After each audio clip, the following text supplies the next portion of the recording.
Allez, bonjour à tous, j'espère que vous allez bien. Aujourd'hui, update du marché. Assez rapidement, on verra BTC Ether et on verra certaines altcoins s'il y a des setups qui peuvent s'enclencher.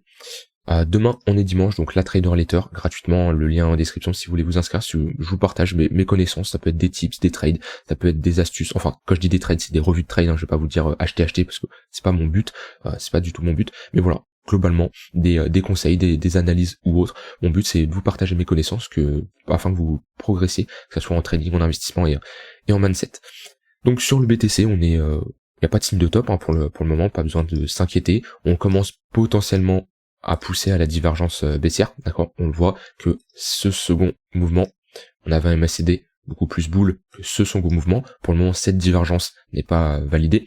Elle sera validée si on valide ce M ici. Tac. Si on fait un M comme ça, ok. Là, cette divergence baissière sera validée. Ça serait pas bon signe. Après, une divergence, c'est pas également un signe de top de marché. Ça à voir comment le marché se comporte et ce qui nous structure, mais voilà, comme ici, on a eu ici une divergence baissière, d'accord. On n'a pas pourtant fait un top de marché. Ce qu'il faut regarder, c'est vraiment la structure majeure, d'accord. On peut avoir une divergence baissière, ça peut être un range, par exemple, en 4 heures. Hop. En 4 heures, ici, on a eu une divergence baissière, ce qui nous montrait qu'on avait un affaiblissement des acheteurs, et on voit qu'on est rentré dans un range, le temps d'avoir un retour des acheteurs.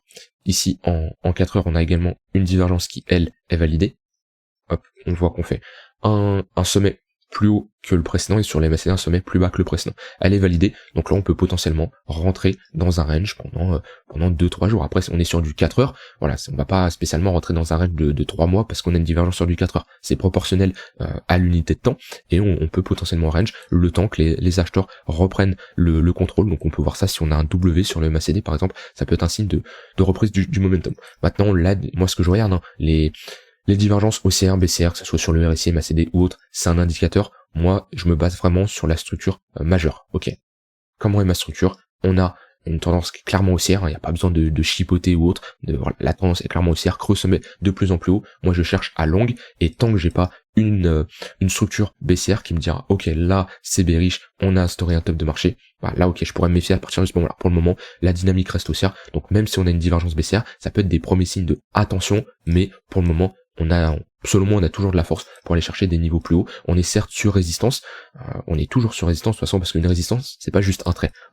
On met pas spécialement juste un trait, ça va être globalement une zone. Voilà. Et pour moi, ici, on est toujours sur résistance. Sur toute cette zone-là, on est sur résistance. Si on commence à casser, s'affranchir de ces niveaux-là, voilà, le prochain niveau, ça sera là. Mais là, il y a beaucoup de grosses résistances à passer, bien entendu. Et c'est pas juste un trait. Maintenant, le marché, il a, selon moi, la force pour aller chercher ces niveaux-là. Et sur du court terme, tant qu'on réintègre pas le range ici, d'accord, tant qu'on réintègre pas ce niveau-là, il n'y a pas spécialement de quoi s'inquiéter. On est toujours dans des creux et sommets de plus en plus haut. Par contre, si on commence à réintégrer, bon, là, on pourra potentiellement venir prendre la liquidité des précédents creux ici, où il y a beaucoup de stop-loss à venir chercher. Maintenant, pour moi, c'est pas d'actualité et c'est pas mon scénario numéro 1. On cherche pas à anticiper le marché, ce qu'il nous donne, on cherche pas à prédire, on va tout simplement réagir en fonction de ce qu'on a sous les yeux. Pour le moment, on n'a pas réintégré ce niveau, c'est le marché peut range, hein, venir faire un pullback bien entendu et avoir repartir à la hausse. D'un point de vue order flow, on a ici un chute de l'open interest, et tant mieux, moi hein, je vous le dis hein, depuis un moment, mais tant qu'on a un open interest, on n'a pas de FOMO, donc je suis sur le contrat perp ici, on voit, voilà, ça c'est ce qu'on veut pas. Un open interest qui fait que de monter comme ça, ok, ça c'est absolument pas ce qu'on veut. Ici on voit qu'il n'y a pas de FOMO, l'open interest reste faible, on est globalement dans un range, et on n'a pas des gens qui commencent à s'exciter, à acheter en levier x50, x100, voilà, plein de débutants qui arrivent sur le marché, même si selon moi on va pas tarder, si on commence à pousser à 34-35 000 $, à avoir des nouveaux arrivants, beaucoup de débutants qui se disent ok ça y est c'est le moment, alors que non, le moment il était ici. Pour le moment c'est pas encore le cas. Un open interest comme ça qui baisse alors on a un prix qui monte, il y a deux choix, soit on liquide des shorts, d'accord, comme on a ici, on voit qu'on a des pics de liquidation short et un open interest qui baisse, donc ça c'est le premier scénario, on liquide des shorts, donc les contrats, on a des des positions qui se ferment, donc on a un open interest qui se baisse. Ici, on a une baisse de l'open interest, on liquide pas énormément de monde, selon moi on a liquidé ici des longues, mais ça reste léger, donc on peut être sur de la prise de profit longue également, vu qu'on a des clôtures de position, c'est pas obligatoirement de la liquidation, on peut tout simplement avoir un long qui clôture sa position parce qu'il est en gain. Donc ici on peut avoir de la prise de profit, qui dit de la prise de profit longue, dit de la vente, tout simplement, pour lorsque vous achetez une position, lorsque vous longuez, pour vendre, enfin pour prendre profit, vous revendez votre position. Donc ici on peut avoir une zone où on peut range parce qu'on a des acheteurs qui prennent profit, donc on a de la vente au marché. À voir maintenant si ça peut être, si en plus de ces ventes au marché, des longues qui prennent profit, on a le retour des vendeurs, dans ce cas-là on pourrait corriger.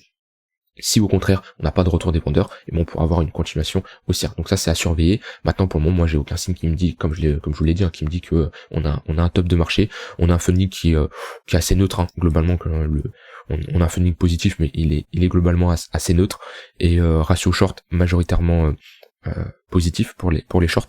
On a une divergence sur le CVD ici. On a une divergence, donc ça peut être également un affaiblissement. Ok, donc voilà, on est sur une zone, honnêtement, je chercherai pas à long ici, Après ça dépend toujours de, voilà, je parle pas en 5 minutes ou 15 minutes parce que bien sûr il y aura des setups, mais on va dire pour jouer une continuation de tendance haussière, je chercherai pas à long sur ce niveau-là. J'attendrai pourquoi pas un pullback sur ce niveau-là s'il a lieu. Maintenant, je le dis depuis un moment, mais le marché laisse très peu de pullback, d'accord? On voit qu'on consolide légèrement, on repart en tendance haussière, on consolide légèrement, et c'est toujours ça. On voit ici qu'on laisse très peu de zones d'opportunités pour se placer, on revient même pas chercher nos 0,382. Voilà, on consolide très très très léger. Ça permet en fait le marché empêche les gens de se positionner, de jouer sur des pullbacks. Bon, ici on en avait un intéressant, mais pour le moment le marché fait de très peu de pullbacks, donc c'est vrai que c'est compliqué d'un point de vue swing de se positionner. En intraday, il y a clairement des opportunités. Quand on revient chercher ici notre tunnel 15 minutes, comme on voit, hop, voilà, à chaque fois qu'on vient chercher notre tunnel 15 minutes, c'est une zone où le marché réagit très bien. Donc sur les moyennes mobiles, il y a clairement des opportunités. Voilà, c'est tout ce que j'ai envie de dire sur le BTC. Pour le moment, moi je suis toujours bullish, comme je vous l'ai dit. Après, c'est pas parce que moi je suis bull que vous devez être bull, je vous partage juste mon avis, à vous de prendre vos propres décisions. Et d'un point de vue swing, la zone intéressante, ça reste les 28 700$ si on y retourne. Et sur du long terme, on commence à sortir de notre zone intéressante pour investir, d'accord. Moi j'aime bien me placer dans ma zone de rechargement, on commence à s'en sortir.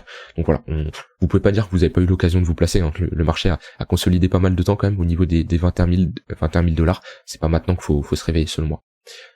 Sur Ether qui reprend de la force contre le BTC, c'est encourageant. Il a réintégré son précédent range, ok. Donc à voir maintenant. À voir, ici il est venu prendre la liquidité, il a réintégré. Donc ça c'est encourageant pour ETH BTC. On pourrait parler ici juste de déviation, ok. On a fait paniquer du monde tout simplement, et on réintègre. Ce qu'il faut, c'est vraiment que ce niveau il tienne, d'accord. Si ici on réintègre et au final ça c'est juste une déviation, bah c'est pour aller clairement plus bas. Donc ce qu'on veut, c'est vraiment ce niveau il tient, et par contre c'est vraiment bullish que Ether nous réintègre, parce que ici on fait vraiment une pattern clairement moche. Là, on a vraiment une distribution, on casse des gros niveaux, on fait DM dans DM, on réintègre, c'est encourageant. Et là, en fait, on a piégé énormément de vendeurs. Et de toute façon, cette charte, je m'attends clairement à une cassure par le haut de ETHBTC. Déviation au nord, je vais mieux le tracer quand même. Hop. Déviation au nord ici, déviation au sud. Voilà, pour moi, on a plus de chances de casser à la hausse. De toute façon, en général, on n'est plus dans 2017 où c'était vraiment, comme on voit, la Bitcoin dominance, où il y avait une Bitcoin dominance qui était majoritairement sur BTC. Ok. Maintenant, on est plutôt sur une zone où les altcoins prennent de plus en plus d'importance dans le monde de la crypto-monnaie. Et là, pareil, on a une bonne clôture weekly qui peut être très intéressante sur la Bitcoin dominance. On est venu chercher, est-ce qu'on est venu chercher la liquidité ici? Alors, je vais mettre un trait plus fin. Hop. On a buté pile dessus, mais c'est une bougie encourageante, ce genre de clôture, le fait de mécher, donc beaucoup d'acheteurs, ok, qui se font rejeter par les vendeurs et on clôture plus bas. Donc ça c'est intéressant, on réintègre, ouais, on a réintégré ce niveau-là. Donc pareil, ça c'est ce qu'on veut pas voir, quand on a une cassure de range, on veut vraiment avoir une poursuite haussière avec des creux et des sommets de plus en plus haut. Ici on voit que les acheteurs ne soutiennent pas. Alors c'est la Bitcoin dominance, quand je dis acheteurs, vous me comprenez, mais là on n'a pas de soutien. Et si on réintègre, c'est intéressant, on peut venir chercher ce lot ici. En tout cas nous, ce qu'on veut pour les altcoins, là on est sur résistance, c'est la zone idéale pour se positionner sur des altcoins, parce que si ce niveau il casse pas, si on a un rejet, on pourra aller chercher notre bas de range ici. Et pendant toute cette phase, les altcoins vont vraiment performer et il y aura clairement des opportunités. Pendant toute cette phase, c'est vraiment le BTC qui en a profité, qui a fait de bonnes performances. Et on voit que ces dernières semaines, les altcoins, c'est pas trop ça, hein, ça bougeait pas trop. Là, si on a un rejet, les altcoins vont pouvoir commencer à bouger. Voilà. Et sinon, Ether, moi j'attends vraiment cette clôture là, j'en parle vraiment depuis un moment, c'est encourageant, c'est très encourageant ce qui nous fait Ether. On est sûrement sur un bottom définitif, à voir la clôture monthly dans 15 jours, mais ouais, c'est clairement encourageant. Et sur du plus court terme, pareil, on est bullish, un creux sommet de plus en plus haut. L'annonce du déblocage des jetons, au final, sûrement il y a beaucoup de gens qui ont décidé de vendre parce qu'ils s'attendaient à un marché qui chute, parce que tout le monde allait vendre leurs jetons, hein, tous les jetons qui étaient débloqués, ça allait faire une forte pression vendeuse. Absolument pas. Et pour le moment, on a un momentum qui est très bullish, donc c'est très encourageant pour la suite pour Ether. Alors, des cryptos qui commencent à devenir intéressantes, on a Atom. Donc bon, on est toujours dans notre gros range, voilà, qui est ici une borne haute, une borne basse, d'accord. On est sur un gros range, on a une compression, creux et sommet de plus en plus haut, creux de plus en plus haut, sommet de plus en plus bas, pardon. Ok. Ici, on a structuré un M. Voilà, un M, on a une forte tendance baissière, on voit qu'on se fait rejeter, on revient chercher notre ligne de coup, on se fait rejeter. Voilà, tout ça, c'est des niveaux qui sont assez bearish. En général, on cherche à short. Et qu'est-ce qui inverse un M? Et moi, c'est tout simplement un W. Chose qu'on a fait ici. Voilà, on a restructuré, on est revenu chercher notre pression de zone de demande qui était ici. On a structuré un W daily et on est potentiellement sur un gros W weekly. Donc ça, c'est vraiment intéressant pour Atom. On est toujours dans des zones, dans des bonnes zones tout simplement pour faire de l'investissement. On est dans notre zone de rechargement et ici c'est un très bon niveau. D'un point de vue de tunnel Vegas, on est dans notre tunnel daily. Ce qu'il faudrait, c'est le casser, hein. Il faisait bien office de résistance, on l'a cassé. Il a fait office de support et voilà, on voit que on est revenu le chercher, confluence ligne de coup avec tunnel daily. Ici il y avait une opportunité de short. Maintenant c'est un niveau qu'on doit casser et comme le tunnel 3 jours qu'on doit venir casser. Donc pour le moment les moyennes mobiles sont toujours orientées à la baisse, mais c'est pour moi c'est encourageant sur Atom qui la tendance, même si on a une sorte de compression et on peut pas savoir à l'avance où ça va casser. Au vu du marché, il y a quand même plus de chances que cette compression casse à la hausse, surtout vu ce qu'on est en train de structurer actuellement sur Atom.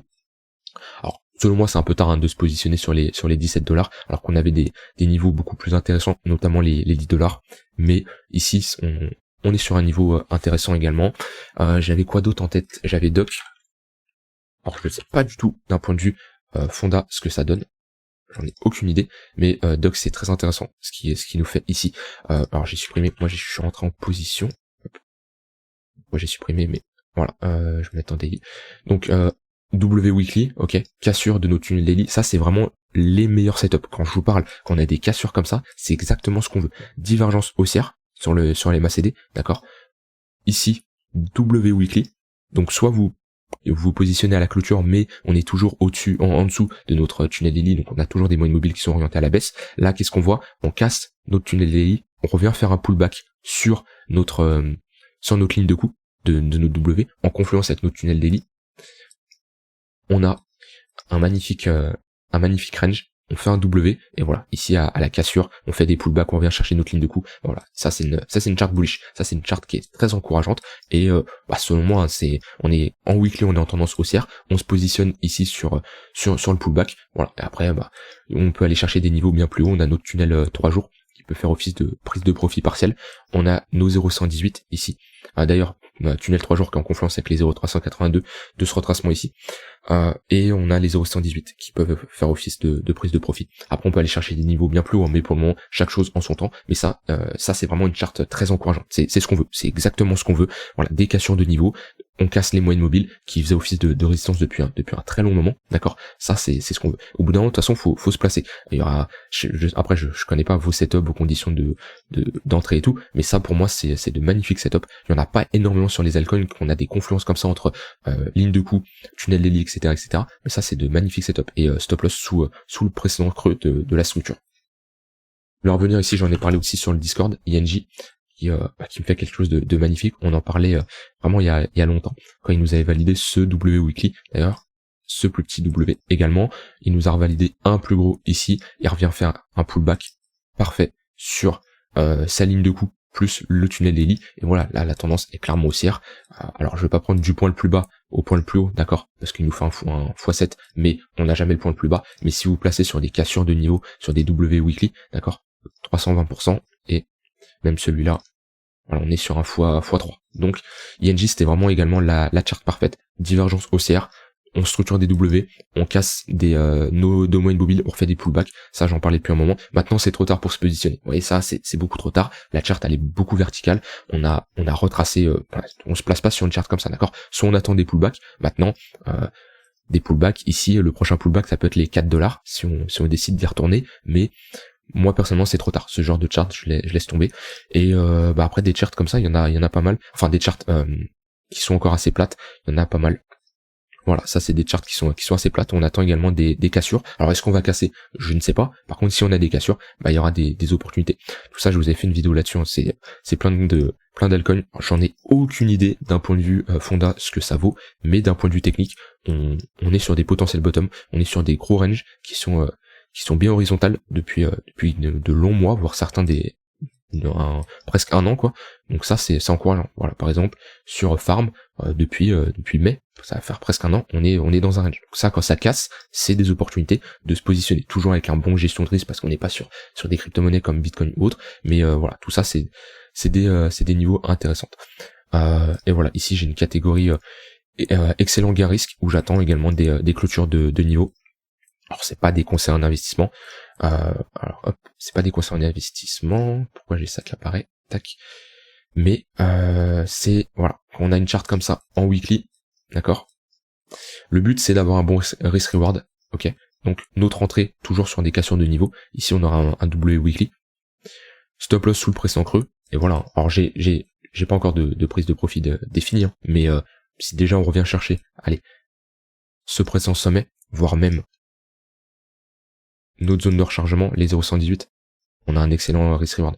Donc ça c'est des niveaux où on peut avoir un excellent gain risque. Ici j'ai pas la charte entière, mais je l'avais déjà regardé, je sais qu'il y a une plus grosse charte. Voilà, ça c'est des marques.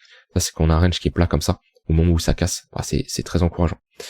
Et ici j'avais attendre pullback. Ouais, ARPA, mon pullback il s'est effectué. Et là, ok. Voilà, ça quand on a des cassures comme ça, cassure de range à la hausse, pullback sur la ligne de coup, ça c'est une opportunité. Et ici, pareil, la charte qui ressemble un peu à Doc, où on revient chercher notre ligne de coup. Ici on structure un W et on pourrait également avoir une poursuite haussière. Donc honnêtement les alts il y a de très très belles chartes, il y a de très bonnes opportunités. À vous de trier avec ce qui vous va et ce qui vous va pas. Ce qu'il nous faut c'est vraiment 7 bitcoin dominance, on se fait rejeter, d'accord. Donc le cassure de ce niveau-là, la cassure ici, ça serait très bon pour les altcoins. Et une clôture au-dessus de ce niveau-là, ça serait très moche. Donc on est sur une compression là, qui est vraiment faible. On joue entre deux niveaux, et on veut, nous, hein, qui cherchons à optimiser, tout simplement optimiser nos gains, et on est plus sur les altcoins en général que sur le BTC, mais on veut une clôture à la baisse de ce niveau-là, pour avoir des altcoins qui s'amusent. Après sur les autres niveaux, on a ADA, qui est encourageant, qui va nous structurer ici un W weekly. On attend bien sûr la clôture, et ça c'est un signe de bottom. Ça, voilà. Je me rappelle ici j'avais fait une vidéo, je m'étais fait un peu insulter quand j'avais dit que le fait qu'on casse ici ce niveau-là, c'est pas une zone d'achat. On a la clôture de cette bougie-là, je vous avais dit, hein, n'achetez pas ici. Alors peut-être que vous achetez, oui, voilà, c'est ça. Là c'est quelque chose d'important que je vais dire.